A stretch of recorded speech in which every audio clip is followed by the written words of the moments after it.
Sa iba pang balita, sisimulan na ngayong araw ang oral arguments ng Korte Suprema ukol sa petisyong inihain ni Senadora Laila de Lima laban sa kanyang arrest warrant. Ang sitwasyon doon alamin natin mula sa aming kasamang si Marita Muahe live. Marita, kumusta na siya? Ganap na alas 2 ngayong hapon ay nakatakdang dinggin ng Korte Suprema ang oral arguments patungkol sa petisyong inihain ni Senadora Laila de Lima na humihiling na ipawalang bisa ang pag-aresto sa kanya kaugnay ng mga kasong may kinalaman sa iligal na droga.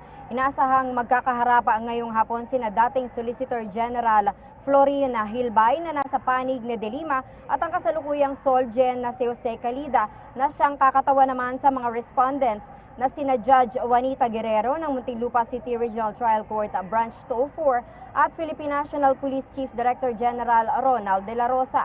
Inaasahang tatalakayin ngayong hapon na kung excuse ba ang senadora sa pagsunod sa tinatawag na hierarchy of courts kung saan ay dapat sanang inihain ang petisyon nito sa Court of Appeals. Titingnan din kung nagkaroon ng pagkakamali ang judge nang magpalabas ito ng warrant of arrest laban kay de Lima habang inaantay ang resulta ng inihain itong motion to quash at kung may jurisdiction ba ang Regional Trial Court sa kasong ito. Matatanda ang nauna ng sinabi ni Calida na may exclusive jurisdiction ang mga RTC na dinggin ang mga kasong may kinalaman sa illegal na droga. Sang-ayon na rin ito sa Section 90 ng Republic Act 9165 o ang Comprehensive Dangerous Drugs Act. Samantala, kapansin-pansin na ang mga asul na ribon na nakatali sa mga puno at poste sa harap ng Supreme Court. Ang mga ito daw ay nagsisimbolo ng pakikisa sa advokasya ng senadora sa pagsulong sa karapatang pantao. Sa ngayon naman ay nagtitipon-tipon sa harap ng SC ang grupong Violence Against Crime and Corruption, Republic Defenders at United Filipino Seafarers. Ayon kay Chairman Dante Jimenez at Attorney Ferdinand Topacio, nananawagan sila kay Justice Francis Ardeleza na mag-inhibit sa kaso dahil sa dati silang magkasama ng senadora.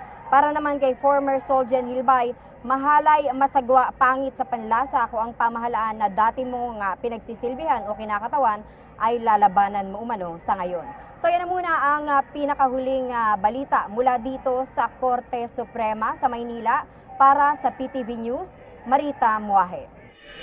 Maraming salamat, Marita Muahe.